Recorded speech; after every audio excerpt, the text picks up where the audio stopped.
తామారు యూదా కోడలు. తామారు అనగా సన్నిధి లేక గీత చిట్టు అర్థము. క్రీస్తు వంశావళిలో యూదా గోత్రానికి మూలపురుషుడైన యూదా కననీయుడైన కునాష కుమార్తె అయిన తామారును తన జ్యేష్ఠ కుమారుడు ఏరుకిచ్చి వివాహము చేశాను.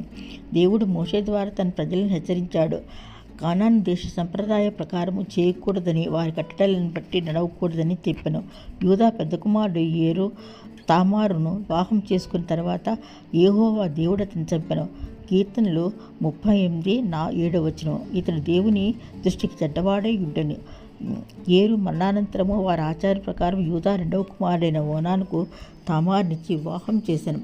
దేవుని దృష్టికి ఇతని కార్యాలు చెడ్డవి కనుక ఇతనిని కూడా దేవుడు చంపెను. తండ్రి ఇంట విధవరాలుగా ఉండటం ఎంతో బాధాకరం. 2 భర్తలు చనిపోయి యవనస్తురాలుగా ఉంటూ ఎంతో నిష్ఠగా జీవించిందే తామారు. యూదా కుట్ర పని శలాన్ని తీసుకొని రాలేదని విషయాన్ని తామారు గ్రహించి అంతవరకు ఏదైనా తాకట్టు పెట్టమని అడిగింది. ఉంగరము, దాని దారము, చేతికర్రను తన దగ్గర తాకట్టు పెట్టమని కోరింది. ఆమె అడిగినవన్నీ ఇచ్చి తన కోరికను తీర్చమన్నాడు యూదా.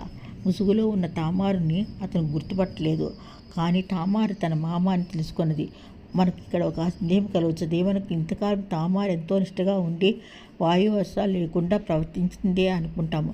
మరియు మామను ఎందుకు మోసం చేసిందనే ప్రశ్న కలగవచ్చు. కొన్నాళ్లకు తన కోడలైన తామారు గర్భవతి అని వార్త యూదాకు తెలిసింది. ఈ వార్త ఉన్నప్పుడు మనసులో సంతోషించాడు.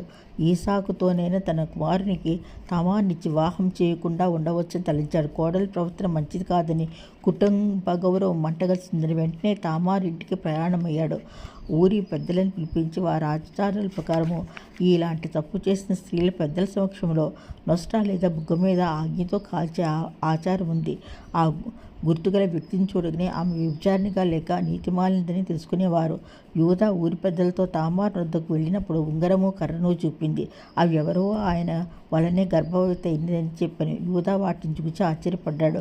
ఆమె తల్లి కావాలన్న మా ఆంతర్యం అర్థం చేసుకున్నాడు.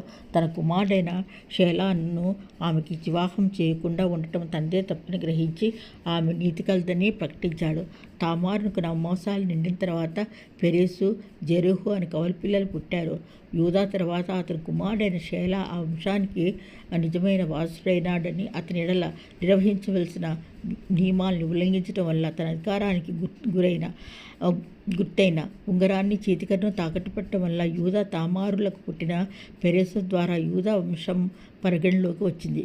యేసుక్రీస్తు వంశంలోనే పుట్టడం వల్ల తామారు క్రీస్తు వంశాలకర్తగా ప్రసిద్ధికెక్కారు.